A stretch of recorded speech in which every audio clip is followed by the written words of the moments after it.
Donc, je me présente, je m'appelle Lucie Kirchner, je travaille pour Bastien Lachaud à ma droite, qui est député La France Insoumise de la Seine-Saint-Denis. Et à ma gauche, Benjamin Pichot, qui est avocat, qui travaille sur les questions de droits humains notamment. Nous voulions faire cette conférence pour expliquer et sensibiliser sur un sujet dont on parle relativement peu, qui est la question des personnes intersexes. Pour ceux qui sont familiers de l'acronyme LGBT, il y a l'acronyme le plus complet, c'est LGBTQI, et c'est le I, donc I pour personnes intersexes ou intersexuées. Je vais commencer par présenter un petit peu le sujet et expliquer de quoi on parle, quel est le sujet politique qui se pose à nous et dans quel contexte les députés de la France Insoumise ont été amenés à en parler. Et ensuite, je passerai la parole à Benjamin Pichot qui fera un aperçu juridique et enfin à Bastien Lachaud qui fera un aperçu plus politique de notre action. Alors, de quoi s'agit-il ? Donc, il s'agit de personnes qui présentent des variations du développement sexuel, c'est-à-dire qu'elles sont nées avec des caractéristiques sexuelles, qu'elles soient génitales, gonadiques ou chromosomiques, qui ne correspondent pas aux définitions typiques de ce qu'on appelle mâle ou femelle. Donc il y a des variations qui sont donc assez variables. Si on utilise une classification médicale, on va pouvoir comptabiliser une quarantaine de syndromes si on veut absolument classifier comme ça. Alors on en entend très peu parler, donc dans le meilleur des cas, les gens s'imaginent que c'est des personnes, on va dire, hermaphrodites, qui est une approche complètement mythologique et très datée de ce qu'il se passe. Donc évidemment, on ne doit pas parler en ces termes-là aux personnes concernées. Mais on en parle très peu, mais ça ne veut pas dire que c'est tout à fait exceptionnel, puisque 1,7% des naissances sont concernées d'une façon ou d'une autre, c'est-à-dire, pour les chiffres de 2018, 13 000 enfants sur les 758 000 naissances annuelles en France. Donc ça fait quand même beaucoup de personnes en cumulé, et beaucoup de personnes par an. Donc certaines variations sont minimes, on va dire, par rapport aux définitions typiques mâle et femelle. Et donc ne vont pas du tout remettre en question la définition du sexe à l'état civil qui doit se faire normalement dans les 5 jours. Par contre, d'autres variations vont poser une difficulté de définition du sexe à l'état civil. Donc on ne sait pas si on va déclarer l'enfant qui vient de naître, fille ou garçon, ça paraît difficile à dire en l'état actuel. Donc qu'est-ce qu'il se passe dans ces cas-là ? Une circulaire du ministère de la Santé précise qu'on peut attendre un petit peu. La circulaire précise compte tenu des résultats prévisibles d'une opération ou de traitement approprié. Ce qui veut dire que pour ces enfants qui naissent avec une variation du développement sexuel, le corps médical, donc je ne vais pas rentrer dans le détail, mais pour résumer, on va dire que le corps médical va prendre une décision avec les parents d'opérer pour rendre conforme l'apparence du sexe avec ce qu'on imagine être ce qui va être l'identité de genre future de l'enfant. Évidemment, on parle d'enfants nouveau-nés, donc ils ne sont pas en capacité de dire quoi que ce soit sur le sujet, ne sont pas du tout en mesure de se projeter dans ce que c'est qu'une identité de genre. Ce sont des nourrissons. Je précise que dans l'immense majorité des cas, à quelques rares exceptions près, ces variations ne posent aucune espèce de problème de santé. C'est différent peut-être par rapport aux normes attendues, mais ça ne pose pas de douleur particulière ou de difficultés particulières pour la santé de l'enfant. Les enfants vont bien. Certaines variations présentent éventuellement un risque de cancer, mais aucun n'est avéré avant l'âge de 14 ans. Du coup, qu'est-ce qui se passe et quel est le problème et pourquoi on parle de ça ? Le problème, c'est que les enfants sont très souvent opérés très jeunes, nourrissons ou un petit peu plus âgés, pour faire correspondre leur corps aux normes attendues. On va définir des garçons et des filles. Comme c'est plus souvent plus facile de faire une fille qu'un garçon, on va transformer le corps existant en corps de garçon. En 2017, 15 000 opérations sont recensées pour des enfants de moins de 12 ans. Si on prend tout, donc les opérations de tout type, et sachant que plusieurs opérations peuvent concerner la même personne, mais c'est juste pour vous donner une idée, dont 6 000 opérations sur des enfants qui ont jusqu'à 2 ans, donc des enfants très très jeunes.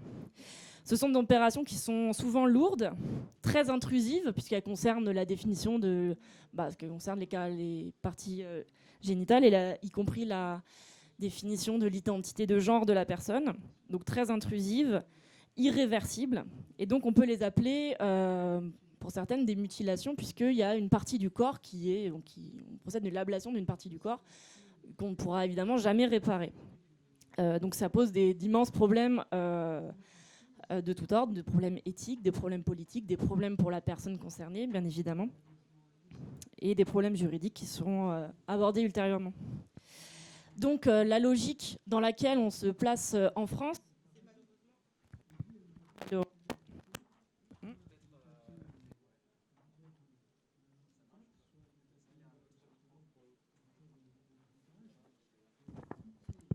je change de micro. Donc la logique qui est opérée en France, c'est malheureusement d'opérer les corps pour qu'ils rentrent dans les normes de la société, plutôt que de préparer la société à accepter les personnes telles qu'elles sont.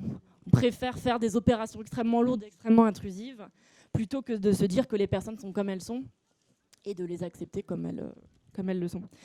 Il se trouve que je suis professeur de philosophie de formation. Du coup, je vais vous infliger une réflexion philosophique sur le sujet, puisque, à mon sens, ça pose un vrai problème de philosophie. Et le problème principal qui se pose, à mon sens, c'est sur la normalité. Je voudrais qu'on réfléchisse quelques instants ensemble à ce qui est normal, un corps normal, est-ce que ça existe, et comment. Le mot normal, quand on dit de quelque chose que c'est normal, ça renvoie à, en gros, 2 genres de signification. La première, c'est, par exemple, si on parle de température normale du mois d'août. Comment on sait ce que c'est qu'une température normale du mois d'août ? Eh bien, on fait une statistique moyenne, on calcule tous les jours tous les mois d'août, on les enregistre et on fait la moyenne, on définit une fourchette normale. Donc, c'est une pure réalité statistique, la norme dans ce sens. Et ce qui excède de la norme, on dit que c'est une température exceptionnelle. Donc voilà, on écoute la météo, on dit que c'est au-dessus des normales de saison, ça veut dire que d'habitude, il fait moins chaud. Donc, cette expression de ce qui est normal, ça veut dire on fait la norme de ce qui est à partir de ce qui est réel, de ce qui est. C'est un constat, c'est de l'ordre du mesurable. On peut faire des échelles objectives, on peut compter. On peut, par exemple, je sais pas moi, la taille normale d'une tomate, l'Union européenne est capable de faire des gabarits sur à peu près tout, la taille des betteraves, de tout ce qu'on peut vouloir, y compris pour des choses qui se mesurent pas très bien. Par exemple, le panda, c'est un animal normalement blanc et noir. Bon, il peut arriver que y a des pandas qui soient plutôt bruns et noirs, et donc dans ce cas-là, on va dire que c'est pas normal parce que dans la statistique, presque tous les pandas vont naître blancs et noirs. Bon, ça c'est la norme de ce qui est. Mais quand, par exemple, on rend service à quelqu'un, personne ne remercie, puis on dit bah non, c'est normal. Là, quand on dit ça, on n'est pas en train de dire mon comportement se conforme à la norme statistique de ce que font les gens d'habitude. C'est pas ça qu'on veut dire quand on dit c'est normal de te rendre service. Là, on dit justement, des fois, on dit c'est normal, mais en vrai, c'est pas habituel parce qu'on rend un gros service à quelqu'un et pour minimiser, on dit oui, c'est normal. Mais en vrai, c'est pas ce qui se passe toujours ou c'est pas ce qui se passe souvent.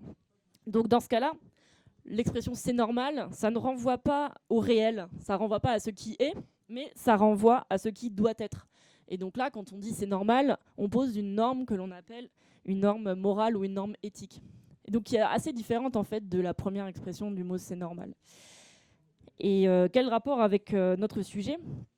C'est que on peut entendre dans des conférences sur ce sujet-là. Il y a une conférence à l'Assemblée nationale qui a eu lieu avant les discussions de bioéthique. Et il y a quelqu'un qui a pris la parole et a dit quand même, ils ne sont pas normaux, ces enfants.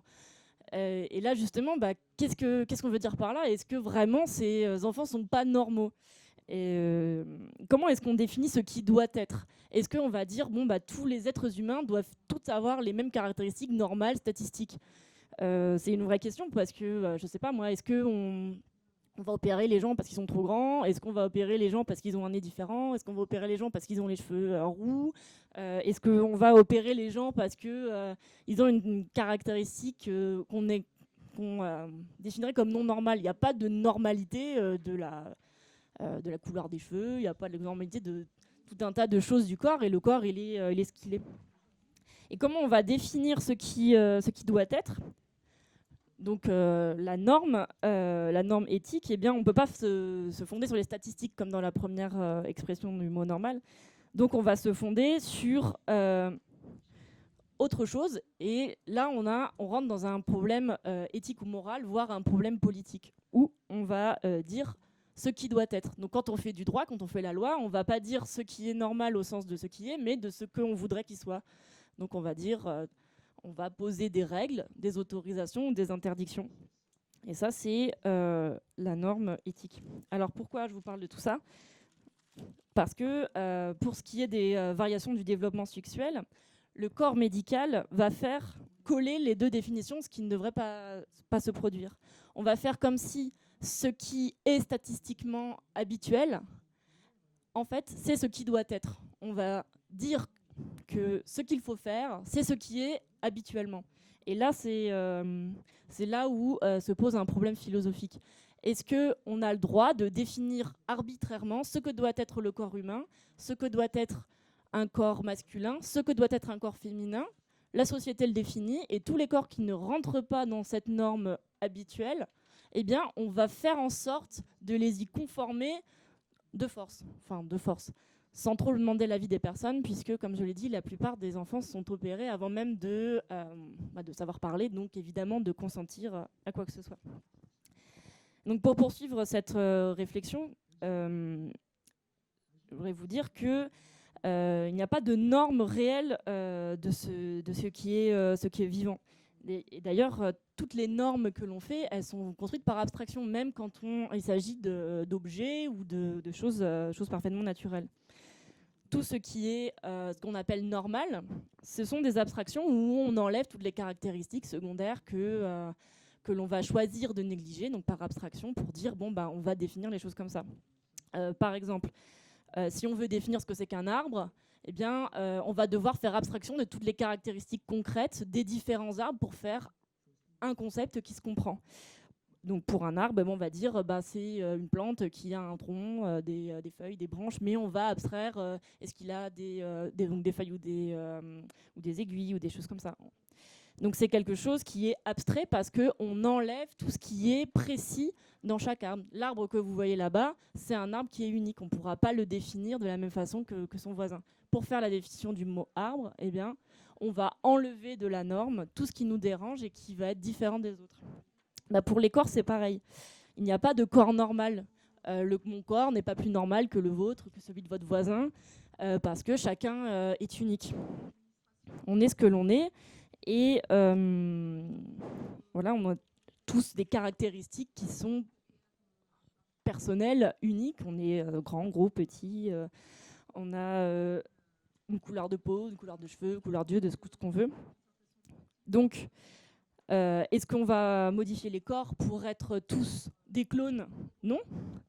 Donc, il n'y a pas de corps qui soit normal a priori. Il n'y a que des corps qui sont ce qu'ils sont et qui sont vivants et qui sont viables pour la plupart. Donc on ne va pas guérir de la normale. Ce n'est pas parce qu'il y a quelque chose qui échappe à l'habitude que l'on va chercher à le modifier pour répondre à cette norme que l'on aurait créée de façon arbitraire. On va passer tout ça. Donc, pour finir là-dessus, c'est la définition médicale des variations du développement sexuel qui vont faire l'idée que ces variations sont pathologiques. C'est pas la même chose d'être différent que d'être pathologique. Par exemple, on va donner des noms de syndromes dont je parlais au tout début et considérer qu'avoir ce syndrome, c'est une maladie qu'il faudrait guérir et donc il faudrait modifier le corps. Mais c'est la définition médicale qui fait qu'il y a une maladie, puisque en soi, le corps est sain et l'enfant pourrait se développer parfaitement normalement, du coup, sans la moindre difficulté de santé. Et donc, c'est bien la définition médicale qui fait la maladie. Pour donner un autre exemple, jusqu'au 17 mai 1990, l'homosexualité était considérée comme une maladie mentale. À partir de cette date, l'OMS l'a retirée de la liste des maladies mentales. Donc l'homosexualité, aujourd'hui, pas grand monde ne prétendrait que c'est une maladie mentale, mais c'est bien la classification médicale qui a fait que c'est considéré comme une maladie, alors qu'en soi, ce n'est évidemment pas une. Du coup, le problème qui se pose avec cette approche des corps, c'est qu'il y a une pathologisation d'un corps qui est sain. On décrète que ce qui sort de l'habituel est anormal, donc pathologique. On procède à des opérations mutilantes de corps qui pourtant sont sains. On provoque même des pathologies qu'on appelle iatrogènes, c'est-à-dire qui... donc iatros en grec, ça veut dire le médecin. Et donc, iatrogène, ça veut dire qu'il provient de l'opération médicale, qui n'existait pas avant qu'il y ait une opération. Par exemple, des infections à répétition, ou des choses qui ne seraient pas advenues s'il n'y avait pas eu d'opération. Et donc, la question qui va se poser à nous, c'est qu'est-ce qu'on va considérer comme pathologique et qu'est-ce qu'il faut soigner, puisque soigner, c'est jamais un acte purement médical, c'est un acte politique où on décide ça c'est une maladie, ça je le soigne, ou ça fait partie du vivant et on le laisse tel que c'est, puisque ce n'est pas un problème. Donc soigner, c'est toujours politique et c'est jamais une définition objective de ce qui est malade ou pas.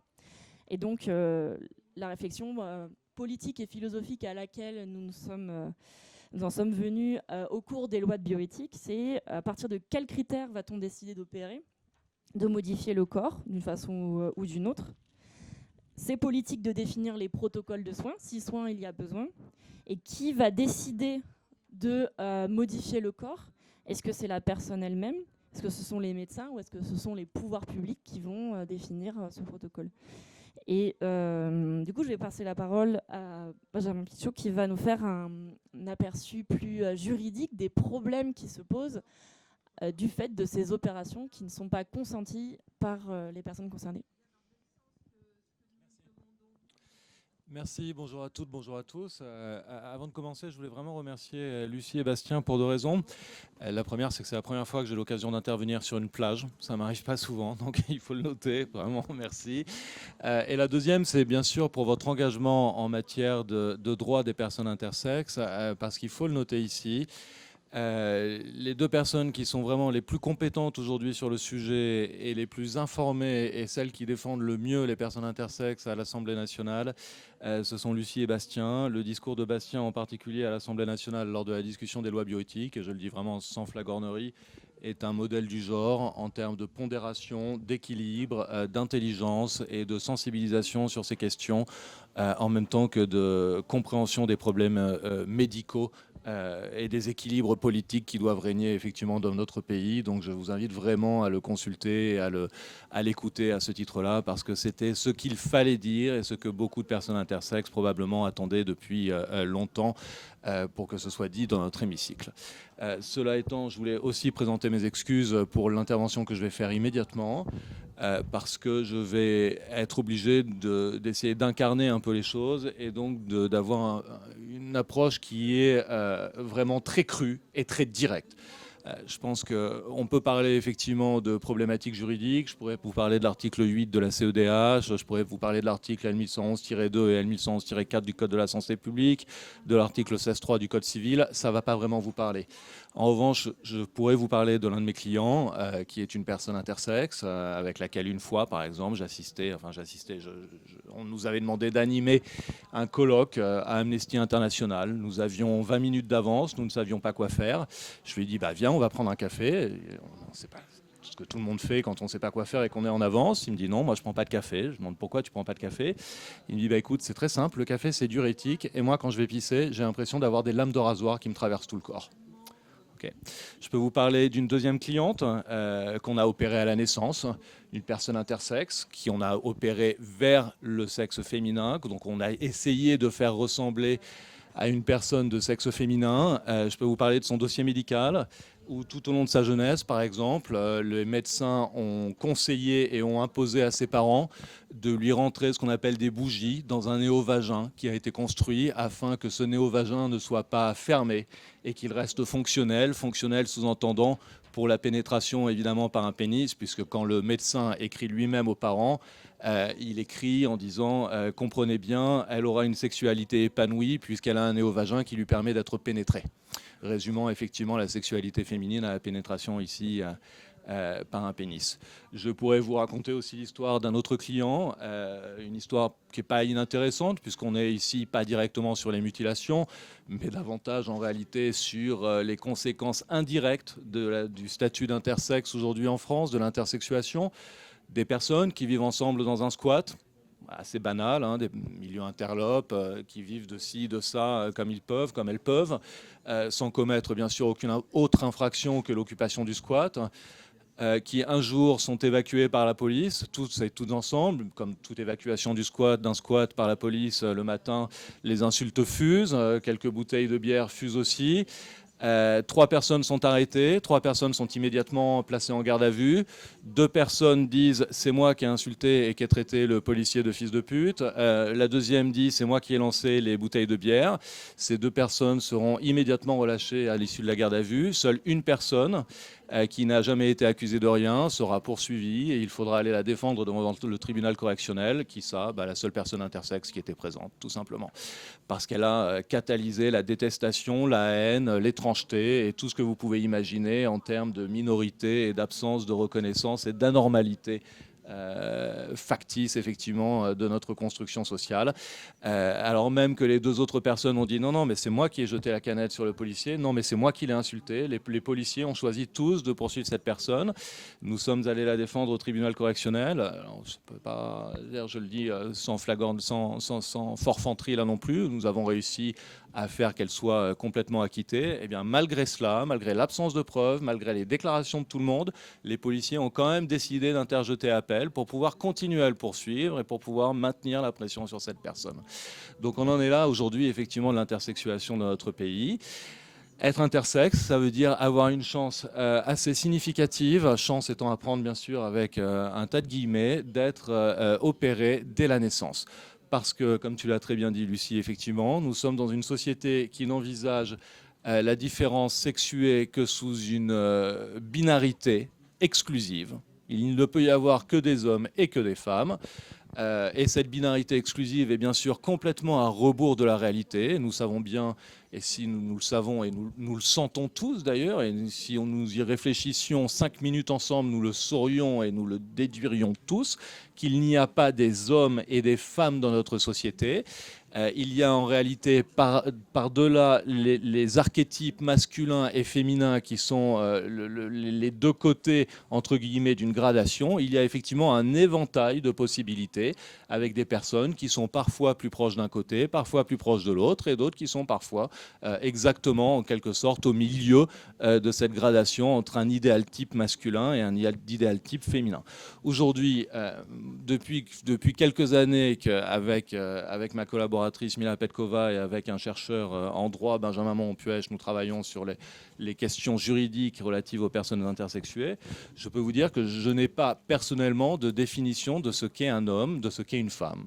Je ne sais pas ce que c'est pas un organe sexuel, ça n'est pas la possibilité d'avoir des gamètes X, Y, XX, XY, que sais-je encore, ça n'est pas la possibilité d'avoir une érection, ça n'est pas la possibilité, ça n'est pas bien sûr une attirance vers un genre qui serait opposé, ça n'est pas un sentiment d'appartenance non plus, puisqu'on on évacuerait les personnes qui sont en situation de transidentité, ça n'est pas un taux d'hormones quelconque, ce qui pose énormément de difficultés dans l'appréhension par exemple des catégories masculines et féminines dans les Jeux Olympiques et les autres épreuves internationales, ça n'est pas la possibilité, imaginez, cherchez, si vous trouvez une définition vous me le direz, moi je ne sais pas ce qu'est un homme et ce qu'est une femme, pour une raison très simple, la notion de masculin, de féminin n'existe pas. C'est une simple construction sociale qui est confortable, sur laquelle nous faisons reposer notre société, mais qui, encore une fois, n'est qu'une fiction. Elle ne correspond pas à la réalité, puisqu'il y a effectivement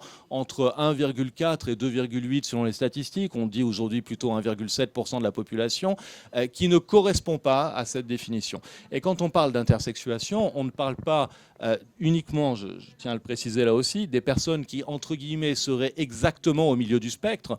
Je vous parle aussi de personnes qui, à partir de 30-35 ans, par exemple, se sont toujours crues des personnes hommes ou femmes, se sont toujours définies comme telles, à la fois en termes d'identité physique et d'identité de genre, et qui, à 30-35 ans, vont découvrir, parce qu'elles essayent d'avoir des enfants, parce qu'elles sont dans un circuit de vie, tu as raison, il ne faut pas dire normal, mais statistiquement le plus représentatif, entre guillemets, ou le plus représenté plutôt de notre société, essaie d'avoir des enfants, consulte parce qu'ils ou elles n'y arrivent pas, et on leur dit, en fait, vous ne saviez pas, mais non, vos testicules ne sont pas fonctionnels, vous avez des ovaires à la place, et des choses comme ça, et qui effectivement le découvrent complètement par hasard, d'une manière vraiment incidente, et encore une fois, étaient complètement, de leur point de vue, identifiés du côté masculin ou féminin. Donc comme nous sommes dans cette binarité, comme pour des raisons historiques sur lesquelles je ne reviendrai pas, nous avons, en tant que corps social, en tant que juriste, en tant que parlementaire, en tant que tout ce que vous voulez, politique, nous avons aboli notre faculté nous-mêmes de définir le monde pour le confier aux médecins, et les médecins nous disant, comme ce qui ne correspond pas à la statistique, effectivement, doit être corrigé, ce qui ne correspond pas à la statistique est pathologique. Donc si moi, en tant que médecin, vous me donnez la possibilité de définir ce qui doit être par rapport à ce qui est effectivement, je vais vous dire, oui, effectivement, si il y a 1,5% de la population qui présente telle variation, ce 1,5 ou 1,7% de la population doit être corrigé. Et ce que je vais faire, c'est que je vais essayer de réaliser des opérations les plus précoces possibles, donc dès 3 jours, dès 3 jours après la naissance d'un enfant, je vais réaliser des interventions très importantes, très mutilantes, qui vont parfois conduire à retirer des organes, à modifier bien sûr l'apparence des organes, des vaginoplasties, des clitéridectomies, des ablations d'organes reproductifs, etc., etc., des corrections de trajet d'urètre et des constructions de pénis éventuelles. Donc je vais essayer de faire que ces corps ressemblent à ce qu'on me dit qu'ils doivent ressembler, c'est-à-dire un corps d'un petit garçon ou une petite fille. Alors, il y a un problème philosophique derrière, il y a un problème médical, il y a un problème social, il y a un problème juridique. Le problème,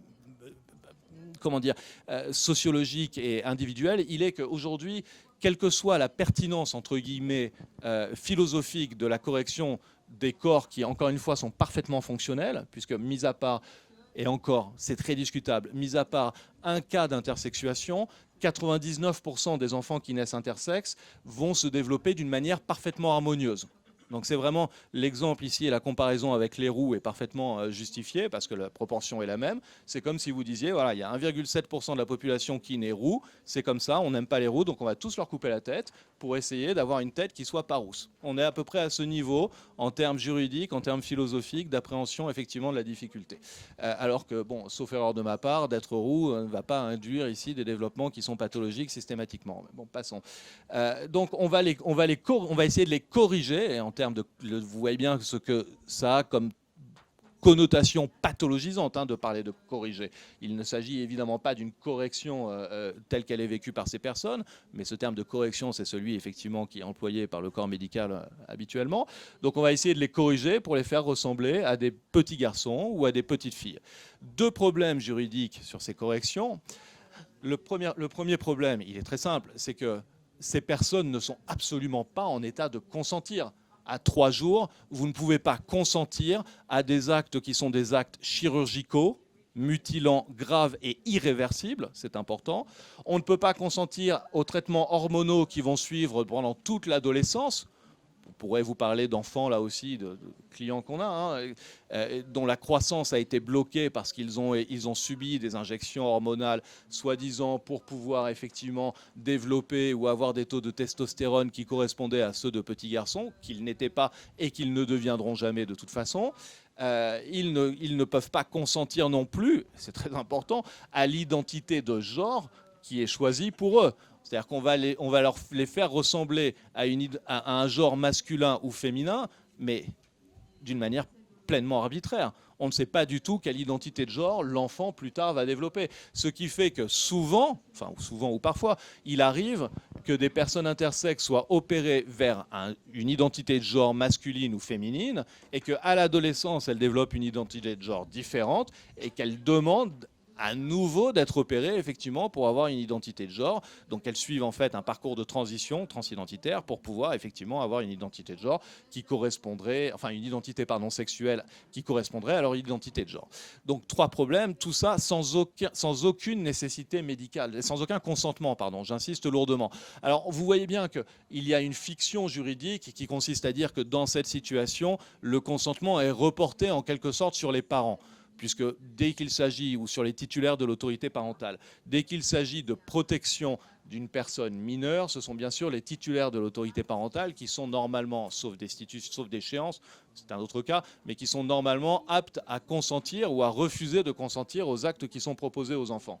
Mais comment un parent peut déjà refuser un acte quand un médecin lui tend un enfant en lui disant « Vous avez un enfant qui est anormal, je peux le corriger, le rendre normal et éviter qu'il souffre à l'avenir et qu'il soit ensuite la victime des moqueries tout au long de sa vie. » Quel parent va dire non ? Dire les choses différemment, vous voyez bien que ce consentement ici est capté en quelque sorte, il est forcé. Il n'y a pas d'information non plus qui est donnée d'une manière systématique sur l'épanouissement ici harmonieux des enfants. On ne dit jamais aux parents, oui, voilà, vous avez un enfant qui a effectivement une variation du développement sexué, c'est comme ça arrive. Il y a des enfants qui ont les yeux bleus, il y a des enfants qui ont des yeux noirs, c'est des variations des couleurs des yeux de la même manière, il n'y a pas de pathologie, merci, circulez, revenez nous voir s'il y a un problème. C'est comme ça que les choses devraient se faire et ça n'est pas comme ça qu'elles se font. Donc le consentement ici est violé et puis surtout, vous voyez bien comment consentir à des actes qui sont irréversibles et qui ne sont pas immédiatement nécessaires. C'est-à-dire qu'on pourrait très bien, si encore une fois, et pour les cas dans lesquels il y a une nécessité vitale à intervenir, ils existent, ils sont encore une fois statistiquement très rares, mais pour ces cas-là, on voit bien que pour les autres cas, on voit bien qu'on peut très bien différer l'intervention au moment où l'enfant, 14, 15 ans, sans fixer un seuil dans la loi, mais 14, 15 ans, à un âge auquel il commence lui-même à pouvoir exprimer une volonté d'une intervention ou au contraire la refuser, et s'il l'accepte, vers un genre en particulier. Donc le premier problème juridique est celui-là, c'est une violation du consentement des enfants, une violation du consentement des parents, évidemment. Le deuxième problème, c'est une atteinte ici à un principe cardinal de l'acte médical, c'est qu'aucun acte médical ne peut être réalisé sans une nécessité médicale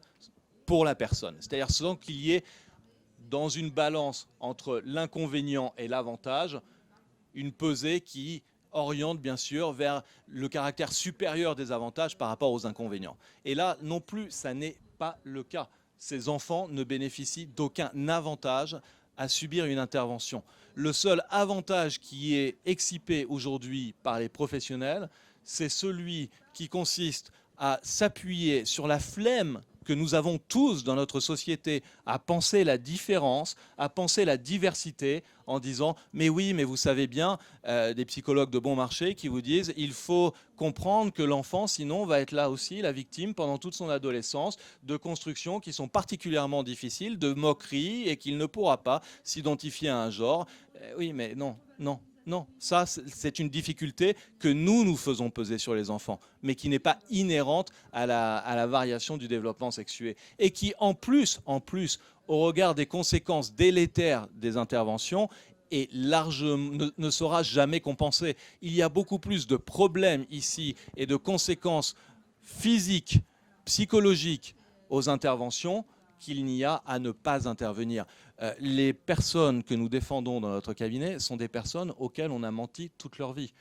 Nous défendons une personne en particulier qui a su qu'elle était une personne intersexe parce qu'une fois, elle a fait une demande pour une allocation à la MDPH, l'équivalent à l'époque, et le médecin, à la place d'écrire et d'envoyer son dossier médical à la MDPH, l'a envoyé à ma cliente. Et dans son dossier, il y avait « c'est une personne intersexe, il faut impérativement mentir à la petite, on va l'appeler M, il faut mentir à la petite M pour qu'elle puisse se croire une petite fille et qu'elle n'ait jamais aucun doute sur le fait que ce soit une petite fille. » Et elle a découvert ça à 25 ans. À 25 ans. Et toutes les personnes qui ont été opérées et dans le déni comme ça vous diront toutes toujours la même chose, elles savent. Elles n'ont jamais eu aucun doute sur le mensonge qui existait. Elles n'ont jamais eu aucun doute sur le fait qu'elles savaient, alors elles ne se savaient peut-être pas intersexes, parce qu'à l'époque, l'information circulait moins. À l'époque, il n'y avait pas le travail qu'il y a eu de Vincent Guillot, une personne intersexe qui a fait un travail merveilleux. Il n'y avait pas les interventions du collectif Intersexe et Alliés, le CIA, que je vous invite à visiter, dont je vous invite à visiter le site internet, qui fait un travail merveilleux et qui, si vous souhaitez vous engager, recrute toutes les personnes de bonne volonté, c'est important de le rappeler, donc qui permettent aujourd'hui de mettre un nom sur ce malaise et sur ces mal-être, entre guillemets. Mais elles savaient au fond d'elles qu'elles n'étaient pas des petits garçons, qu'elles n'étaient pas des petites filles. Alors aujourd'hui, voilà où nous en sommes. Nous sommes dans un pays qui est effectivement un pays, je ne peux pas dire les choses différemment, je suis désolé, je prends un peu de temps, hein. Nous sommes dans un pays qui est arriéré, nous sommes dans un pays qui systématiquement aujourd'hui opère des violations graves des libertés fondamentales, des droits fondamentaux de ces personnes. Nous avions la possibilité, grâce aux lois bioéthiques, de marquer l'histoire. Nous avions la possibilité, enfin, de respecter les conventions internationales, puisque le rapporteur sur la torture de l'ONU a condamné la France pour son traitement des personnes intersexes en France, puisque le Conseil de l'Europe a pris une résolution pour rappeler le caractère illicite des mutilations qui sont réalisées sans nécessité vitale sur les enfants et sans le consentement des personnes concernées elles-mêmes, puisque le Conseil d'État, la plus haute juridiction dans notre pays pour tout ce qui concerne l'administration. Donc le Conseil d'État lui-même a, dans un rapport écrit textuellement pour la préparation des lois de bioéthique, que l'état du droit en France aujourd'hui rendait ces interventions parfaitement illicites. Et malgré cela, lorsque dans les lois bioéthiques, nous avons sollicité Bastien pour qu'il permette que l'Assemblée nationale rappelle le caractère illicite de ces interventions, l'Assemblée et le Sénat d'ailleurs ont préféré ne pas voter pour rappeler le caractère illicite, pénalement sanctionnable de ces mutilations. Aujourd'hui, nous sommes donc dans l'obligation d'en appeler à la Cour européenne des droits de l'homme. Nous avons 2 cas qui sont pendants devant la Cour européenne des droits de l'homme. L'un pour un problème qui est un peu accessoire aujourd'hui par rapport aux revendications des personnes intersexes. Il s'agit d'une personne intersexe qui, n'ayant jamais n'a pas été opérée, mais ne s'est jamais identifiée comme un homme ni comme une femme dans le caractère de son appropriation de son identité de genre, et a donc demandé la rectification de son état civil pour être inscrite en sexe neutre à l'état civil. Le TGI compétent avait accepté cette inscription en sexe neutre à l'état civil. La Cour d'appel a refusé. La Cour de cassation a confirmé le refus de la Cour d'appel en nous disant que le problème était trop complexe, que l'état civil et la binarité homme-femme faisaient partie des catégories structurantes de notre société et qu'il n'appartenait pas aux juges effectivement de se prononcer là-dessus. Donc nous avons saisi la Cour européenne des droits de l'homme sur le fondement de la violation du droit à la vie privée du requérant. Nous espérons évidemment une réponse positive. Ce qui est aujourd'hui recherché ou souhaité par les personnes intersexes n'est absolument pas la création d'un 3e genre, d'un sexe neutre, pour des tas de raisons. La première raison étant qu'il n'y a pas d'accord sur la terminologie elle-même. La deuxième raison, c'est que comme on va avoir une 3e identité entre guillemets qui sera là aussi très minoritaire, elle risque d'être stigmatisante. La vraie réponse consistera, et c'est notre prochain combat, à permettre la suppression de toute mention de l'identité de genre sur les documents d'identité quelconques, puisqu'ils ne servent strictement à rien dans 99,99% des cas, et dans le 0,1% des cas restants, ils ne servent qu'à une chose, c'est à stigmatiser, en disant vous subissez un simple contrôle de police pour un excès de vitesse, vous êtes sûr de passer 24 heures en garde à vue, là aussi, en disant mais vous avez volé vos papiers, vous vous foutez de moi, vous ressemblez à un garçon, vous avez une pièce d'identité avec madame dessus, c'est pas vous, c'est quoi ces histoires, etc., etc. Donc ça, on le met de côté. Et nous avons un deuxième cas, effectivement, sur les mutilations et sur un problème de prescription aussi. Je parlerai un autre jour si vous le souhaitez. La difficulté étant que les personnes intersexes, souvent, ne peuvent pas saisir les tribunaux pour des tas de raisons. La première raison est financière et sociologique, évidemment. La justice, aujourd'hui, est une institution qui est inaccessible pour les personnes qui ne sont pas parfaitement insérées socialement.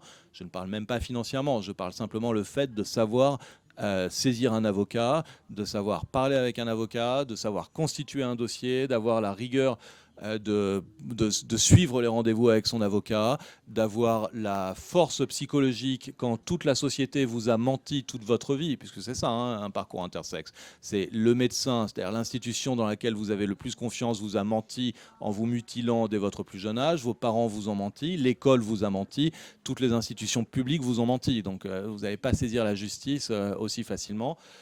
Donc, et au-delà de ça, effectivement, se pose un problème de prescription, puisqu'en général, ces personnes se construisent à un moment où les délais sont passés pour pouvoir diligenter une action judiciaire. Donc nous diligentons quand même ces actions judiciaires. Nous avons un autre front qui est celui un peu plus technique, qui consiste à attaquer systématiquement les actes qui sortent du ministère de la Santé, qui établissent des protocoles de soins, ce qu'on appelle notamment des PNDS, des protocoles nationaux de diagnostic et de soins, qui sont en quelque sorte la doctrine du ministère de la Santé, qui est diffusée ensuite aux hôpitaux publics et à l'ensemble des médecins en France, dès lors qu'effectivement ils sont pathologisants. Je ne vous cache pas qu'en tant qu'avocat, on n'aime pas trop perdre, mais tous ces combats ne sont pas toujours couronnés de succès, c'est le moins qu'on puisse dire. Il n'en demeure pas moins que le fait aujourd'hui, effectivement, de pouvoir venir vous exposer ça, vous parler de cette situation, d'avoir sensibilisé des députés et un parti politique qui organise aujourd'hui, effectivement, une partie de son université d'été sur les personnes intersexes, c'est bien la preuve que, d'une certaine manière, le combat est déjà victorieux. Je vous remercie pour votre attention.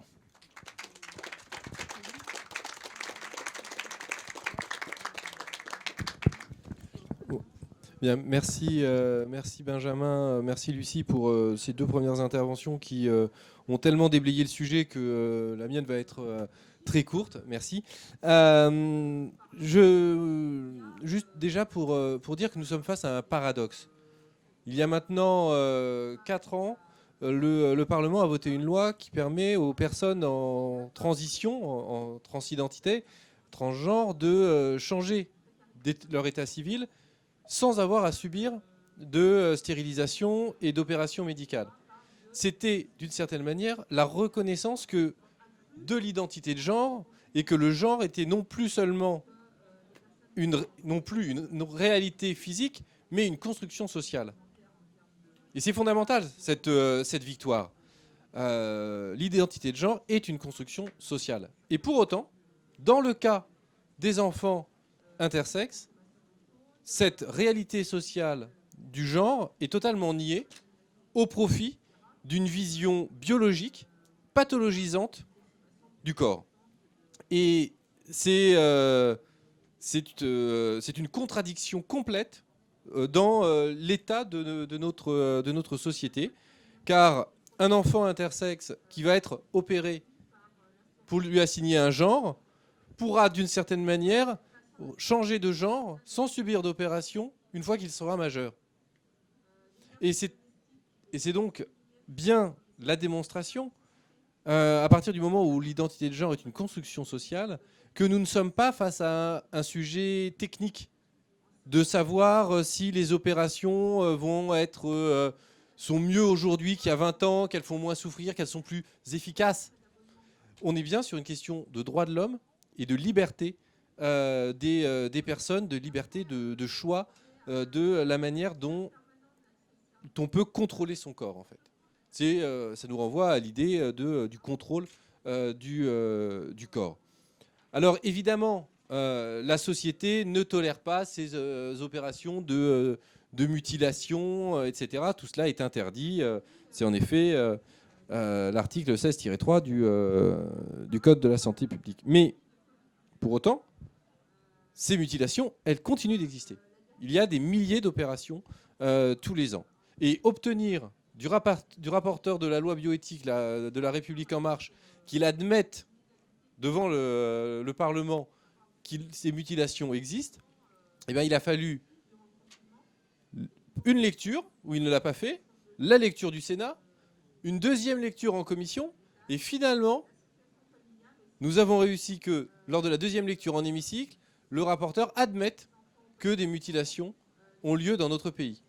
Donc rien que ça, c'est déjà une grande victoire, parce que il faut savoir que ce qui se dit dans l'Assemblée nationale est pris en compte par les juridictions administratives, parce que cela permet d'éclairer le sens de la loi et d'éclairer la volonté du législateur. Donc, c'est une avancée, mais c'est évidemment absolument pas suffisant.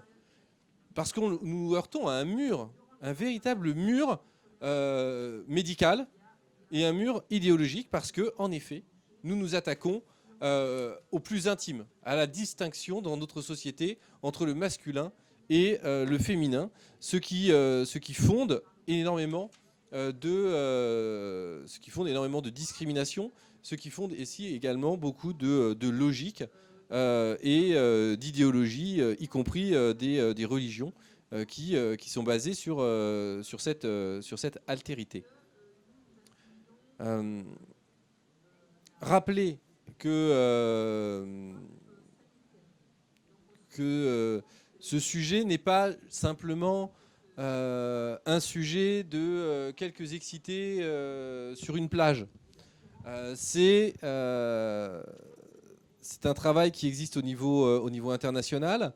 Benjamin l'a rappelé, la France a été condamnée par quasiment toutes les institutions internationales qui peuvent condamner la France sur ces questions-là. 3 institutions de l'ONU ont condamné la France. Le Conseil de l'Europe a condamné la France. Le Parlement européen a voté une résolution appelant les pays membres à cesser ces mutilations. Donc, je ne sais pas quelle est l'instance internationale qui pourrait encore condamner la France et qui ne l'a pas déjà fait.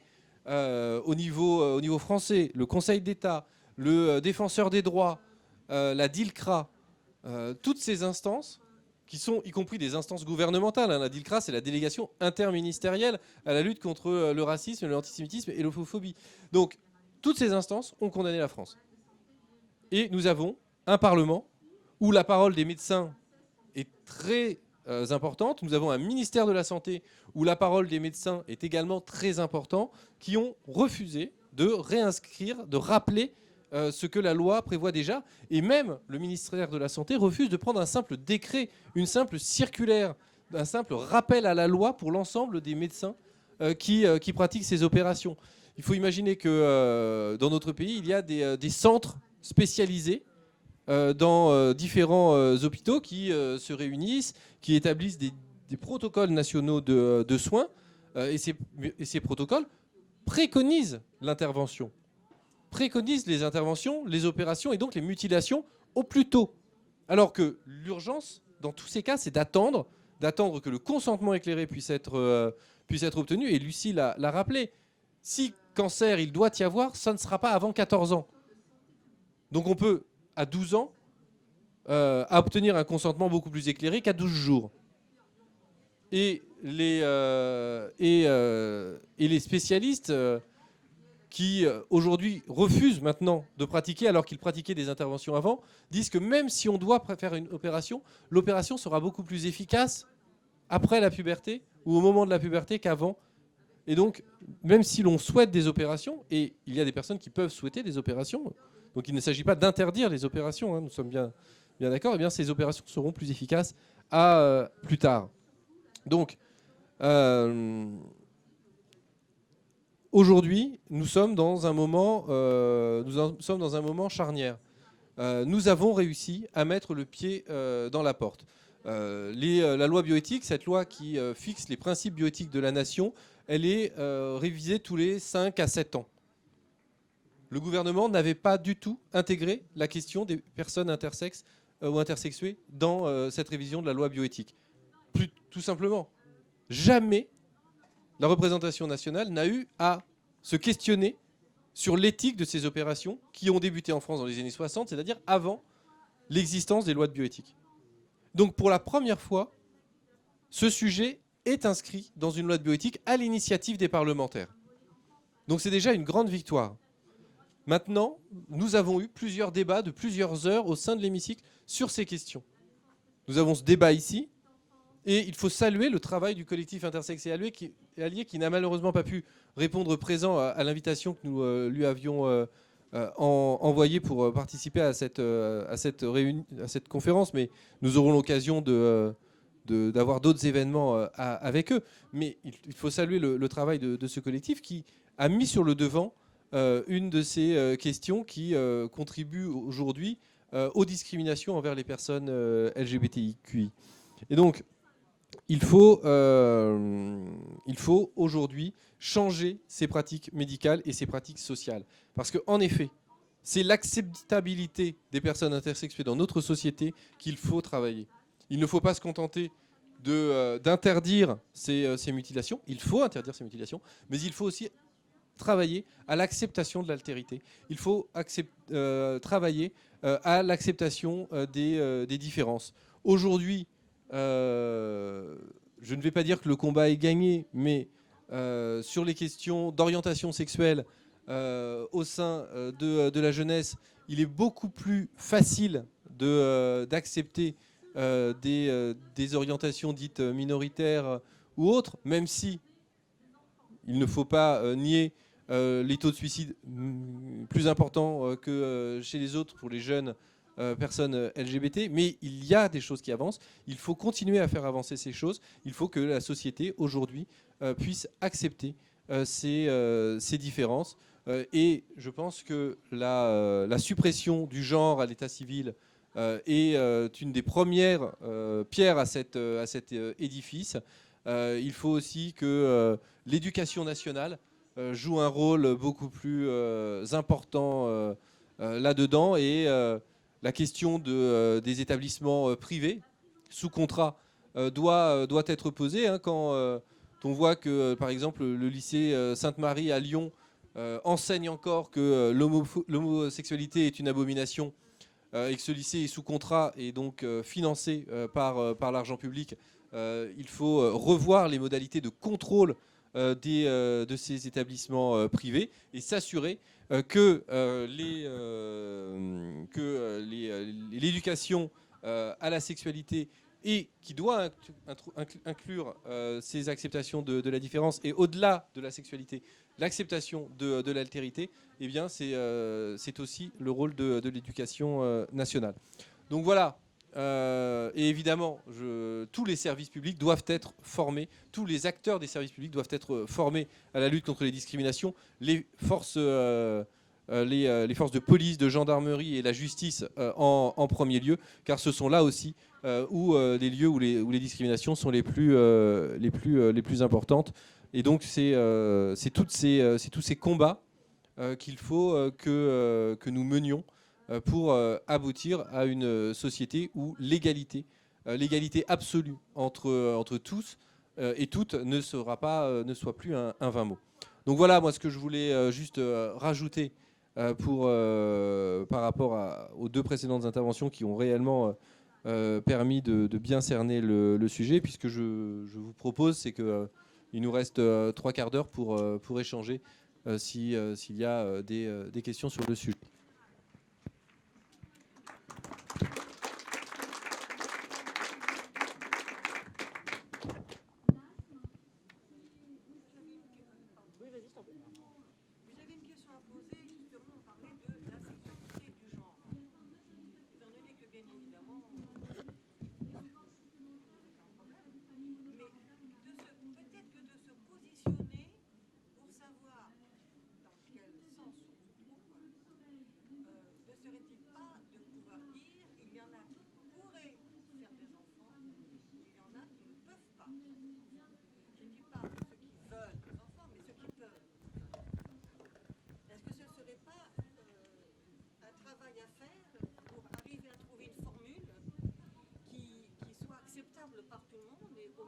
Homme ou femme, de se dire il y a un genre qui peut faire l'enfant et il y a le genre qui ne peut pas faire l'enfant.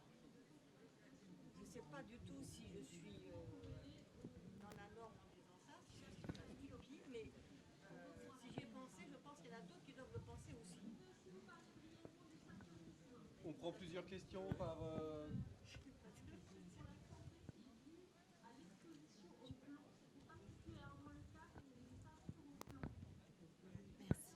Je voulais réentendre ce que vous avez dit à propos de la MDPH et je n'étais pas sûre de comprendre s'il s'était fait complice du mensonge ou...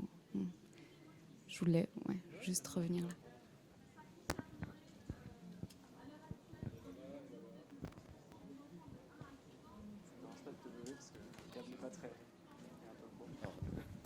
J'ai deux questions. La première, c'est je ne sais pas trop quelle est la définition juridique de mutilation. Je ne sais pas si tu pourrais préciser.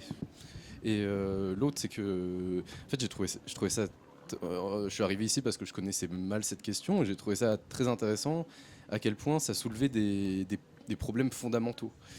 Et par exemple, dans cette définition de normes, je vois un petit peu une forme d'idéologie scientifique, un peu au sens où quand Guilhem employait ce mot, c'est une sorte de déviation de la science par le politique. Quand est mélangé le mélange qui est opéré avec cette idée de norme. Je sais pas si c'est pertinent comme analyse, mais j'ai trouvé ça très profond en tout cas. Merci.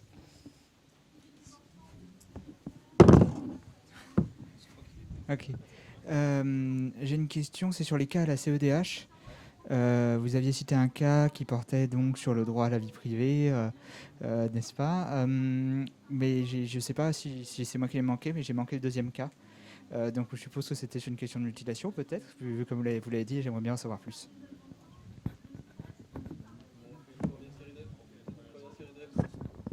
Merci. Alors, merci pour vos questions.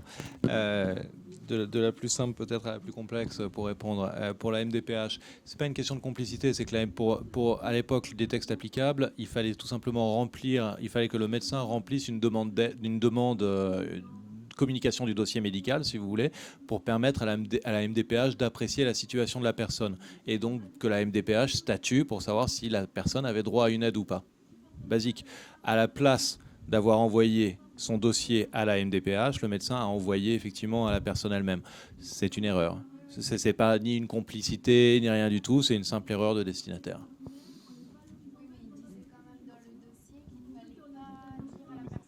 Mais ça, c'est le dossier. Mais il faut comprendre que, encore une fois, comme vous... Comment expliquer ça? Comme en fait, vous essayez de faire croire à quelqu'un quelque chose qu'elle n'est pas. Donc vous dites à l'ensemble des personnes autour de surtout ne pas éventer la réalité, de ne pas dire tu étais une petite fille ou un petit garçon ou une petite personne intersexe, puisque en l'occurrence c'est pas petite fille ou garçon, donc tu étais un petit intersexe. Donc au contraire, le médecin disait dans son appréciation du traitement, il fallait effectivement que tout le monde considère cet enfant comme une petite fille après l'opération, pour que, entre guillemets, la greffe puisse prendre dans sa tête pour qu'elle devienne une petite fille. Voilà. Si je peux me permettre une analogie, c'est un petit peu la même chose quand, à une certaine époque, on expliquait à des parents qui adoptaient qu'il fallait mentir à l'enfant et lui faire croire qu'il n'avait pas été adopté et que c'était l'enfant issu d'une relation charnelle entre les deux parents. Parce qu'aujourd'hui, tous les experts pédopsychiatres ou autres vont expliquer qu'il ne faut surtout pas faire. Mais c'est la même logique de mentir pour le bien de l'enfant. Les parents doivent mentir pour le bien de l'enfant. C'était cette logique. Et l'on sait qu'à chaque fois que l'on ment à l'enfant, ce n'est jamais pour son bien. Et puis c'est pour le bien de la totalité du corps social. Si vous opérez quelqu'un pour la transformer en petite fille et qu'en plus vous lui dites bah non, t'es pas une petite fille, et c'est quoi la pertinence de l'intervention? Oui, je me demande, est-ce que la MDPH, elle intervient encore là-dedans et du coup, est-ce que c'est considéré comme un... C'était lié effectivement à des questions de handicap et d'assistance sociale. Donc vraiment complètement rien à voir avec la notion d'intersexuation. Non, rien à voir, effectivement. Si c'était ça, pardon, j'ai mal compris. La notion de mutilation, on va la retrouver dans le code pénal, effectivement. Ça va être l'atteinte au corps qui va entraîner effectivement une infirmité permanente. Donc il y a des mutilations sexuelles, donc il y a la caractéristique avec des infractions, des mutilations sexuelles sur personnes de moins de 15 ans, etc., etc. Donc on les définit comme ça. Et effectivement, ça me permet de faire la jonction avec l'autre question sur le cas devant la CEDH. Donc l'un, effectivement, pendant sur le sexe neutre lié au respect de la vie privée. Le deuxième est très simple. On parle effectivement c'est le cas de cette personne dont je parle, avec le dossier devant la MDPH. Donc le temps qu'elle réalise ça, le temps qu'elle intercepte le dossier, le temps qu'elle fasse la construction psychologique pour se décider à agir, le temps qu'elle rencontre l'avocat qui lui convient ou le collectif qui l'oriente vers l'avocat, un délai est passé et donc en réalité le juge nous dit donc je porte plainte en son nom, hein, tout simplement. Constitution de partie civile pour ceux qui connaissent un peu, parce qu'effectivement on a une mutilation sur enfant de moins de 15 ans, donc on n'a pas besoin de porter plainte et d'attendre un refus d'instruire, donc directement devant le doyen des juges d'instruction. Et le juge d'instruction me répond en disant non, vous êtes prescrit. Parce que le délai, effectivement, est écoulé et aujourd'hui, il s'est passé plus de X années. Alors la loi a changé 20 fois entre-temps pour tout ce qui est atteinte sexuelle, donc c'est pas révélateur de vous donner ce délai. Mais voilà, par rapport à son cas à elle, le délai avait expiré. Donc on a interjeté appel effectivement de cette décision en disant écoutez, là il y a un problème parce qu'il n'y a pas de réparation possible, il y a des mutilations et surtout il y a ce qu'on appelle un obstacle insurmontable. C'est une construction, alors je vais vous saouler un peu pour ceux qui ne sont pas juristes, hein, j'en suis désolé. En réalité, si j'ai juste 5 secondes pour cet aspect très juridique, il y a un obstacle à l'échéance à l'écoulement du délai de prescription, c'est ce qu'on appelle l'obstacle insurmontable. C'est-à-dire que s'il y a une difficulté qui fait que personne ne pouvait connaître l'infraction, il y a un obstacle insurmontable à réaliser les poursuites, donc ça décale d'autant le délai effectivement pour la prescription. L'obstacle insurmontable ne figure pas dans la loi, c'est une construction de la Cour de cassation, de la chambre criminelle en particulier. Elle a été utilisée 8 fois, entre 6 et 10 fois, mais je crois que c'est 8, hein, si mes souvenirs sont bons dans l'histoire jurisprudentielle. Et comme par hasard, elle est toujours utilisée pour pouvoir permettre les poursuites. Donc, dans notre cabinet, on s'est dit, si on nous dit qu'on est prescrit, on va dire, attendez, on a la preuve, on lui a toujours menti. C'est écrit dans son dossier médical qu'on lui ment. Il est écrit qu'effectivement, elle a intercepté, elle a le dossier avec la date envoyée par le médecin qui lui a permis de découvrir son état d'intersexuation.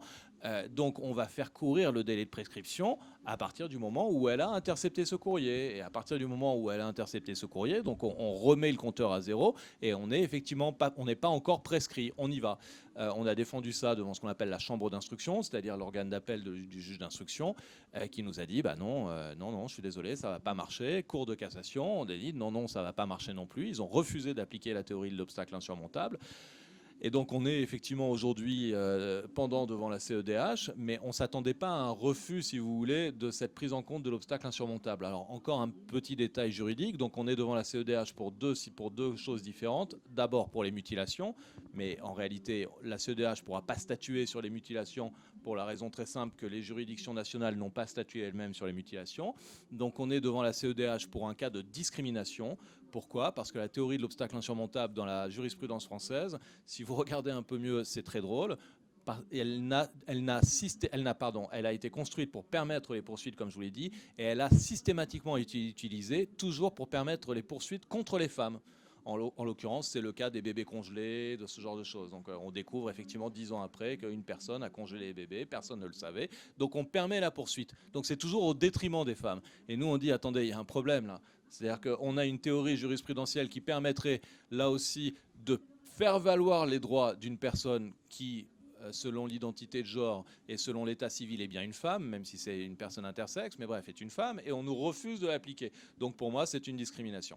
Seule difficulté, c'est que là aussi, on va le défendre, on va le soutenir, mais pour les techniciens du droit, devant la CEDH, vous ne pouvez introduire un fondement, un recours, que si vous l'avez visé dès le premier acte introductif. C'est-à-dire qu'il aurait fallu qu'on le vise tout de suite. Mais quand on a introduit le recours, on ne nous avait pas opposé la prescription et on ne nous avait pas encore opposé le refus de l'obstacle insurmontable.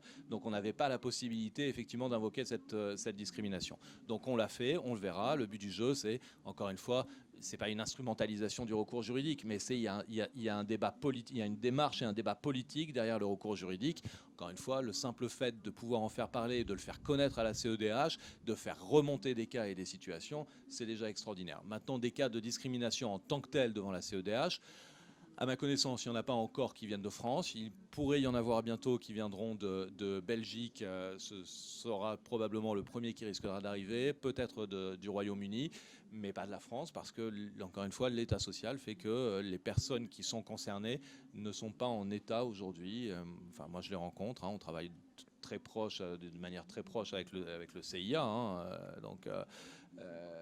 Voilà, ce sont des personnes concernées, mais aujourd'hui, dans leur vie personnelle, elles ont autre chose à faire, effectivement, que de passer du temps, de l'énergie, du stress, de revivre ce genre de choses, de subir aussi des examens et des expertises médicales, parce qu'une instruction, c'est ça. Vous allez aller devant la cour d'assises, vous allez discuter, vous allez avoir un médecin qui va vous dire « mais non, elle fantasme, il fantasme, c'est pas une personne intersexe, mais non, c'est normal », et donc ils vont nier complètement votre vécu de A jusqu'à Z. Elles ont d'autres choses à faire. Voilà, je réponds à votre question. Maintenant, sur la question sur la capacité de se reproduire, l'incapacité de se reproduire, on peut toujours faire des summa divisio et des distinctions. Vous avez tout à fait raison. Si on prend la salle ici, on peut distinguer entre les blonds, les bruns, ceux qui portent des lunettes, ceux qui ne portent pas de lunettes. Donc voilà, maintenant, est-ce que l'intérêt, ça n'est pas tellement de faire une distinction? L'intérêt, c'est de savoir quel est le régime juridique qu'on applique à une distinction. Donc on pourrait faire une distinction sur les personnes qui peuvent éventuellement se reproduire et celles qui ne le peuvent pas. Je ne suis pas tout à fait persuadé de la pertinence aujourd'hui d'un régime juridique qui suivrait une distinction telle que celle-là, surtout sociologiquement, surtout avec des débats effectivement pour l'accès à la PMA pour tous, etc. etc. Je crois ne pas avoir oublié de questions là-dessus. Merci.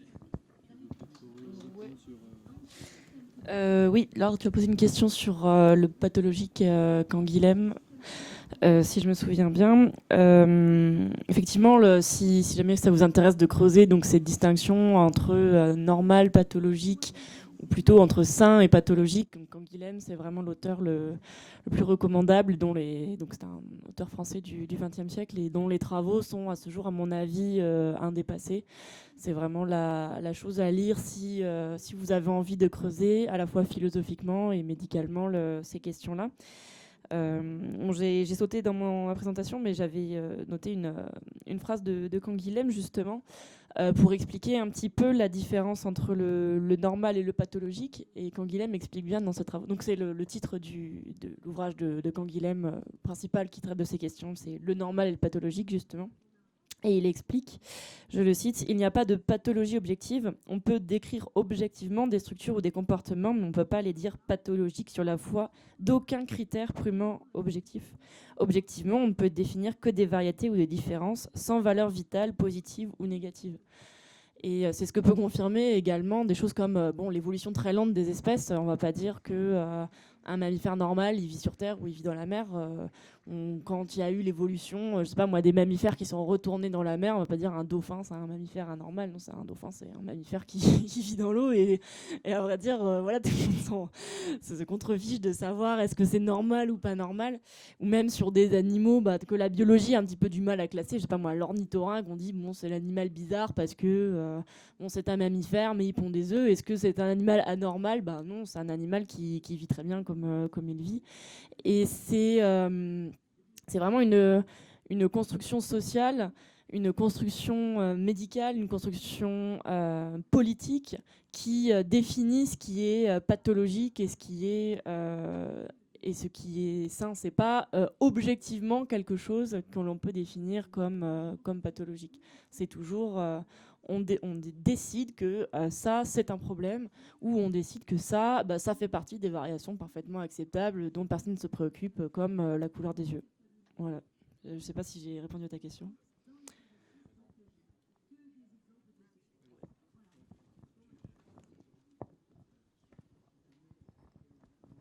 Alors moi j'aurais une question par rapport à l'âge de conscience du genre, parce que j'ai lu plusieurs témoignages, du coup, notamment aux États-Unis, dans les pays anglo-saxons, de parents qui faisaient transitionner des enfants. Vous en parliez aussi, de plus en plus de cas ensuite à l'adolescence, après la puberté, ils se rendaient compte que ça ne correspondait pas à leur genre, ils en venaient à détransitionner. Je me rappelle notamment d'un cas d'un père qui se battait pour éviter que son fils de 7 ans ne soit castré chimiquement par sa mère, qui considérait qu'il était une fille parce qu'il aimait bien la Reine des Neiges et qu'elle l'habillait avec des robes. Ce qui, pour le coup, correspond totalement à des stéréotypes genrés. Ah, bah, il aime la Reine des Neiges, donc c'est une fille. Et donc, du coup, ce qu'il ne faudrait pas peut-être légiférer sur le fait d'empêcher avant la majorité, ou en tout cas avant un certain âge, ce genre de transition, même si les parents affirment que l'enfant dit qu'il se sent fille, alors qu'on se rend compte qu'ensuite, après la puberté, qu'il peut y avoir des gros changements. Voilà. À quel âge est-ce qu'on prend conscience véritablement de son genre et à partir de quel âge il faudra donc légiférer sur l'autorisation d'opérer, de passer à la chirurgie ou à des mutilations? Merci.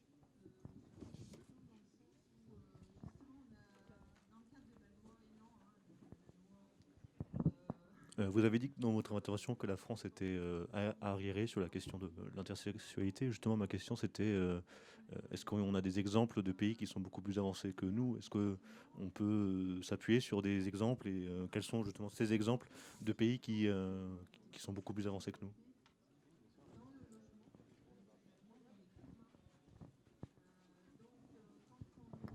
Alors, c'est pas vraiment une question, c'est plus un témoignage. Je voulais juste dire qu'il faudrait peut-être aussi placer l'intersexualité dans l'éducation. Parce que, par exemple, j'ai appris que l'intersexualité existait cette année. J'ai 15 ans, grâce à un discours de Manon Aubry. Et par exemple, quand en cours de SVT, on nous apprend la reproduction, on nous dit juste qu'il existe des enfants garçons, des enfants filles, XX, XY, et on nous a jamais parlé que l'intersexualité existait et qu'il existait d'autres formes de chromosomes. Voilà.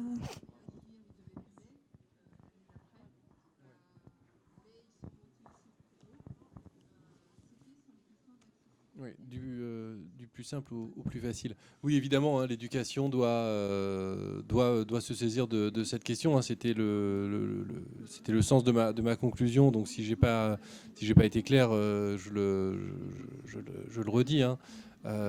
Au même titre qu'aujourd'hui, on a des cours d'éducation sexuelle sur l'orientation sexuelle, cours qui ne sont pas organisés par l'éducation nationale, c'est-à-dire qu'ils sont obligatoires depuis 2002, mais ils ne sont pas mis en œuvre, ni dans l'éducation nationale, ni dans les lycées sous contrat. Et mon exemple dans les lycées sous contrat a montré que c'était encore pire. Donc il faut mettre en œuvre ces enseignements et il faut y adjoindre évidemment la question de l'identité de genre et la question de l'intersexuation. Et non seulement il faut que l'éducation nationale forme tous les jeunes à ces questions-là, mais il faut mettre en œuvre des formations continues sur tous les acteurs des services publics sur ces questions-là. C'est un travail de formation est fondamental pour construire une société qui permettra d'accueillir de manière égalitaire la totalité des identités de genre, des orientations de genre, des variations de l'appareil sexuel, etc. Donc vraiment, clairement, l'éducation, la formation. Après, sur l'âge, je serais bien incapable de répondre à cette question. Et ce que me disent les associations jeunes LGBT, c'est que des demandes de parcours de transition sont aujourd'hui exprimées de plus en plus jeunes. C'est-à-dire par des jeunes de 13, 14 ans qui vont demander à pouvoir suivre un parcours de transition. Et des jeunes qui le font parfois contre l'avis de leurs parents. Donc fixer un âge limite au parcours de transition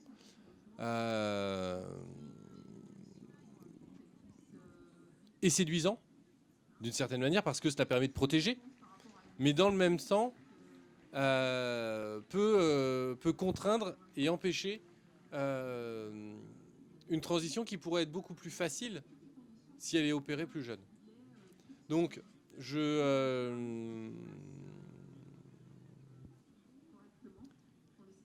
sans exprimer un avis catégorique, je serais plutôt partisan d'une législation qui permette au cas par cas cette transition. Et comme dans le même temps, c'est un sujet complexe, hein, c'est évident, parce que pour les personnes majeures, la France Insoumise considère qu'aujourd'hui, le processus de transition tel qu'elle est faite aujourd'hui est trop contraignant. Le fait de cette judiciarisation où il faut passer par le procureur et il faut une décision du procureur pour pouvoir tout à la fois changer son prénom, puis changer son genre à l'état civil, une double procédure juridique, hein, qui, la plupart du temps, devrait se passer par un simple accord du procureur, mais la plupart du temps, il y a convocation à une audience pour que le procureur puisse et le juge puissent voir au faciès si en effet vous avez l'air suffisamment fille ou suffisamment homme pour que l'on puisse accepter le changement, parce que c'est ça la réalité aujourd'hui du parcours de transition, alors que ça devrait être sur une simple déclaration auprès de l'état civil. Donc ça, c'est pour les personnes majeures, c'est la position de la France Insoumise, c'est simple. Pour les personnes mineures, en effet, on pourrait imaginer que c'est pas aussi simple, mais je ne serais pas, pour ma part, favorable à une loi qui fixe un âge limite, parce que, certes, au nom de la protection de l'enfant, je l'entends, mais au nom du libre choix de l'enfant aussi, typiquement, la majorité sexuelle n'est pas fixée à l'âge de la majorité aujourd'hui dans notre pays. Ce n'est pas pour rien. Il y a eu un débat sur la présomption, sur l'automaticité de la présomption de viol dans notre pays. Là aussi, c'est un sujet complexe qui n'a pas été tranché. Et on est dans ce flou, et je pense qu'il est nécessaire de s'interroger, et il est, à mon sens, nécessaire de permettre à des jeunes qui sont sûrs de leur choix de pouvoir effectuer leur transition le plus tôt possible pour pouvoir vivre au mieux ces années d'adolescence et de formation qui sont, on le sait, compliquées et complexes. Et quand on voit le taux de suicide des jeunes LGBT, je pense qu'il faut qu'on pense à leur protection en priorité. Et cette protection peut passer, dans certains cas, par une transition. Je ne sais pas si j'ai répondu à la question.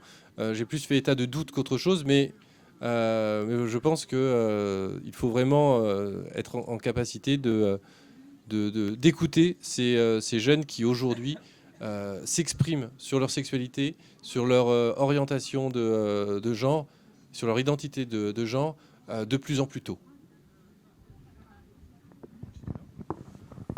Merci. J'abonde complètement dans ton sens. Déjà, de toute façon, avoir un couperet dans la loi avec une date ou un âge, c'est jamais une bonne solution.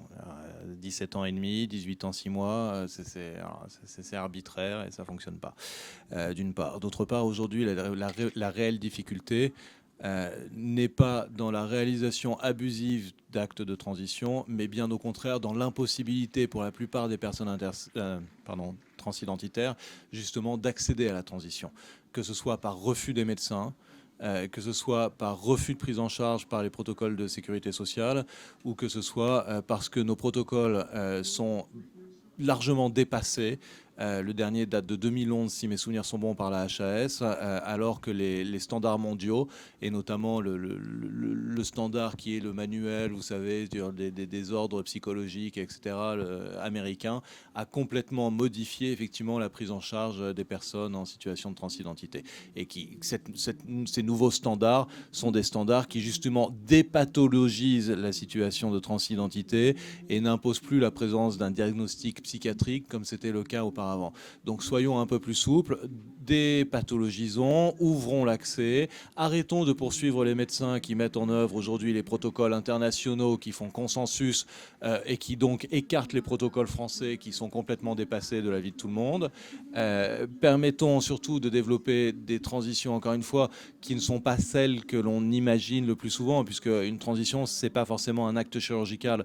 Très souvent, ça passe uniquement par ce qui est déjà assez lourd, je n'en disconviens pas, mais par des traitements et des hormones, et donc cela peut être réversible aussi. Donc on est plus dans une situation, encore une fois, d'urgence de permettre l'accès à ceux qui sont vraiment des personnes en situation de transidentité, plutôt que de réprimer, même si la situation peut exister évidemment, plutôt que de réprimer les abus de praticiens qui vont effectivement permettre des transitions un peu facilitées. Pour le caractère arriéré de la France, il y a bien sûr une volonté de provocation de ma part, puisqu'on se voit toujours comme le pays des droits de l'homme, et comme le disait très bien Badinter, on n'est absolument pas le pays des droits de l'homme, on est le pays des discours sur les droits de l'homme. C'est fondamentalement différent. Donc il y a des pays qui sont plus avancés. Malte a interdit effectivement ce type d'intervention. D'autres États y viennent. L'Allemagne tâtonne, notamment pour l'état civil, progressivement. La Californie délivre des passeports effectivement sans identité aujourd'hui de genre, permettant effectivement ce développement. Des professionnels, par exemple, je pense à la Suisse, refusent aujourd'hui d'intervenir sur les personnes intersexes, etc., etc. Donc d'initiatives locales à des décisions, l'Australie aussi a statué sur ces sujets. Donc de décisions individuelles, de décisions de justice, de praticiens qui s'engagent ou de pays qui ont pris des normes, on voit que petit à petit, effectivement, nous prenons du retard, là où les autres prennent effectivement, non pas de l'avance, mais prennent en compte la situation des droits humains qui est effectivement indéniable de ce point de vue-là. Ouais.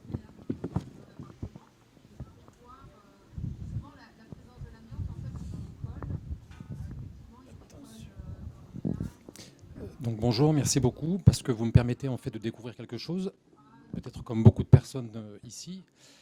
Moi j'avais une question, mais avant cette question, c'était, je m'étais fait à l'idée naïvement peut-être que l'État était, sa vocation était de protéger les plus faibles d'entre nous.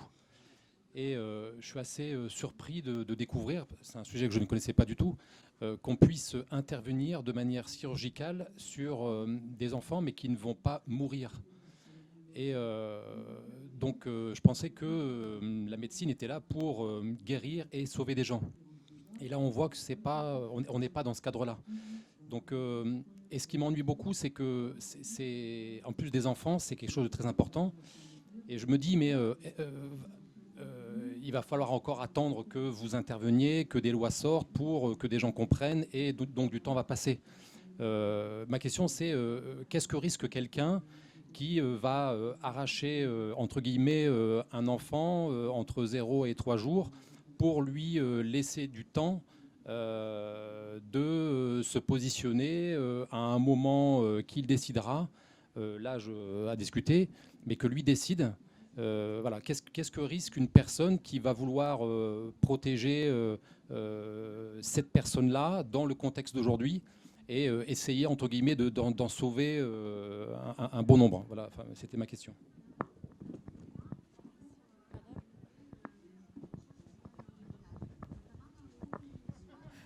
Oui, moi, ma question, c'est... Moi, je me questionne par rapport à la marchandisation des gestes médicaux. Et est-ce que dans le cadre de ce système capitaliste qui est tout, ils voient tout pour marchandiser depuis la naissance jusqu'à la mort. Et est-ce que les institutions aussi sont faites une sorte de que ça se passe comme ça? Et bah voilà, c'est parce que quand ils disent qu'un enfant à ce plus jeune âge, il est opéré en sachant que plus tard il va être réopéré peut-être parce que c'était pas ça. Et je pense que c'est dans un visage que ces actes-là ils deviennent complètement privatisés et que seulement ils vont pouvoir plus tard accéder les gens qui vont avoir les moyens et qui vont pouvoir se payer cette démarche de changer de sexe comme ils le sont, comme on le souhaite. Voilà. Et c'est pareil, une parallèle à ça, par exemple, les droits à l'avortement. C'est pareil. Pourquoi il y a des pays où l'avortement il est illégal et d'autres oui?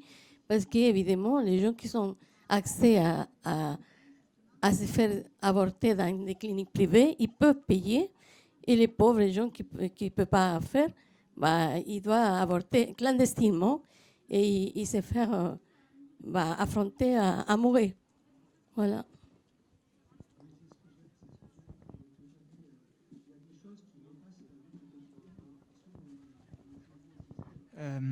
J'ai une question sur les équilibres, sur les équilibres politiques en particulier, puisque c'est la République en marche qui fait les lois, en l'occurrence, et qu'elle se positionne comme des progressistes, et on le voit en particulier avec l'ouverture de la PMA quand même, etc., que dernièrement, il essaie de se positionner là-dedans. Pourquoi est-ce qu'en termes d'équilibre politique, la République en marche quand même n'a pas ouvert la PMA aux personnes trans? Pourquoi est-ce qu'elle n'a pas agi sur les mutilations intersexes? Au-delà des arguments qui sont sortis, est-ce qu'il y a quelque chose d'un équilibre politique là-dedans?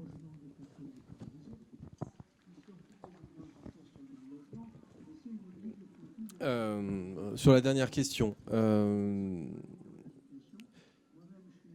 c'est une manière de dire nous faisons une loi d'équilibre. Nous faisons plaisir à la droite en n'autorisant pas des hommes trans à bénéficier de la PMA.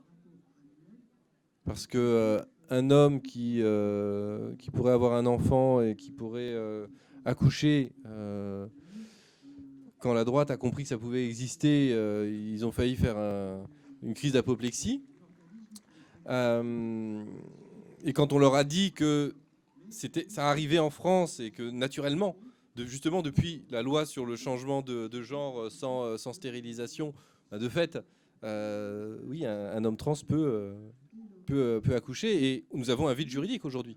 Et je crois que c'est le tribunal c'est la Cour de cassation qui est en train de devoir se prononcer justement sur comment inscrire cet homme comme le père ou la mère de l'enfant, parce qu'il a accouché, mais il n'a pas pu l'inscrire à l'état civil. Donc aujourd'hui, nous avons ce cas, et donc il s'agit en effet, pour la République en marche, d'apparaître comme le centre, plus que le progressiste encore, le centre, des gens qui sont raisonnables entre la réaction des républicains et puis les dangereux gauchistes de la France insoumise qui ne veulent que l'égalité en fait de tous. Et sur la question des intersexes, le lobby médical est très puissant, très très très puissant. Si vous regardez les rapporteurs de la loi de bioéthique, ce sont tous des médecins, quasiment tous des médecins, excepté des juristes sur les questions de filiation. Mais dès qu'il s'agit de médecine, dès qu'il s'agit de recherche, etc., ce sont des médecins qui sont rapporteurs, et qui donc d'une certaine manière rapportent non plus tant en tant que députés garants de l'intérêt général, mais et je ne sais pas si on peut leur en vouloir, mais c'est une dérive naturelle. C'est plutôt l'Assemblée qui n'aurait pas dû désigner des médecins rapporteurs. Mais ils répondent en tant que médecins. Et les réponses qu'ils font, ce sont des réponses de médecins. Et bien souvent, ils ont une morgue. En gros, mais vous ne pouvez pas comprendre. Vous n'êtes que député, nous on est médecins. Donc, dites ce que vous voulez, mais en tant que médecin, on vous dit ce qui est bon. Donc votez comme on vous dit. Donc il y a vraiment ce sentiment aussi, au-delà même de l'aspect politique, mais c'est un aspect politique, le poids du médecin, et ça renvoie à la composition de l'Assemblée nationale. Une Assemblée nationale qui n'est pas à l'image du peuple. Une Assemblée nationale où les professions libérales sont surreprésentées, où évidemment les catégories supérieures sont surreprésentées, et donc de fait, le poids de ces institutions dans l'institution, que peuvent être les ordres des médecins, sont surreprésentés à l'Assemblée nationale. Donc il y a vraiment cela à prendre en compte. Sur la privatisation des actes, oui, évidemment, le risque est toujours grand que la sécurité sociale dérembourse. Déjà, elle ne rembourse pas tout. Loin s'en faut dans tous ces parcours. Et le risque est grand que ces parcours ne soient pas remboursés et donc à un moment donné qu'ils soient réservés à ceux qui en ont les moyens. Sur la première question, je pense que Benjamin reviendra plus là-dessus, mais la réalité c'est qu'aujourd'hui les mutilations sont interdites. La seule chose qu'il faut voir maintenant, donc une personne qui n'opère pas ne risque rien. La vraie question aujourd'hui, c'est de définir ce qu'est une mutilation dans le cadre des opérations sur les enfants intersexes. Mais un médecin qui n'opère pas ne risque rien. Absolument rien.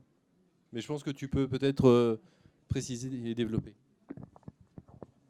Merci beaucoup. C'est intéressant cette question sur la marchandisation et le reste. Je voudrais quand même rappeler que pour ce qui concerne l'intersexuation, on est quand même dans des cas dans lesquels la totalité des actes est réalisée dans des hôpitaux publics. Donc c'est pas une question de marchandisation, c'est même finalement peut-être un peu l'inverse. C'est-à-dire que, et c'est là-dessus qu'on retrouve les positions de la droite. C'est-à-dire qu'on nous dit au contraire qu'il y a des choses qui sont hors commerce, qu'il y a des valeurs sur lesquelles on ne peut pas compromettre, des choses qui sont supérieures à l'être humain, auxquelles on ne doit pas toucher. Comme justement la distinction homme-femme, et que de ce fait, quand justement on rappelle qu'il faut interdire ces mutilations, qu'est-ce qu'on fait ? On va essayer, c'est ce qui a été reproché à Bastien, hein, on va essayer d'introduire l'identité de genre, la théorie du genre, tout ce qui va détruire au contraire les fondements de notre société qui est construite sur quelque chose qui est bien identifié, homme-femme, et dont le service public, d'une certaine manière, en réalisant ces actes, continue à être le garant. Alors bon, ça ne veut pas dire du tout, hein, moi je ne suis pas économiste, ça ne veut bien sûr pas dire à contrario que si ces actes étaient réalisés dans un cadre privé, s'il y avait une marchandisation, on protégerait les enfants, hein, pas du tout.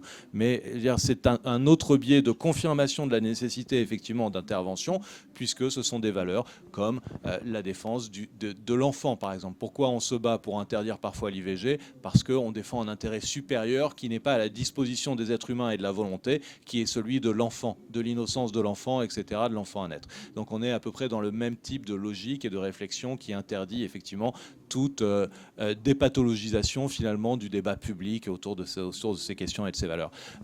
Pour répondre à votre question, monsieur, alors bien sûr, enlever un enfant qui présenterait pour le protéger, ce serait aujourd'hui, dans l'état actuel du droit et de la jurisprudence, évidemment considéré comme infraction pénale, comme séquestration, enlèvement, rapt, tout ce que vous voulez. Des infractions, il y en a à l'appel. À tel point que nous avons des situations parfois avec des parents de personnes intersexes qui nous sollicitent parce que justement, elles refusent les interventions et qu'on les menace, les assistantes sociales les menacent de déchéance de l'autorité parentale parce qu'elles ne protégeraient pas leur enfant en refusant effectivement ces actions.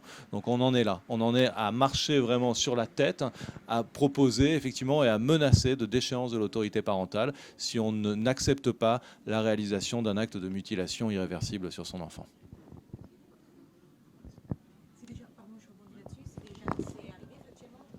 C'est arrivé factuellement qu'on ait reçu, nous, des menaces et qu'on écrive effectivement pour dire que non. Pas à ma connaissance.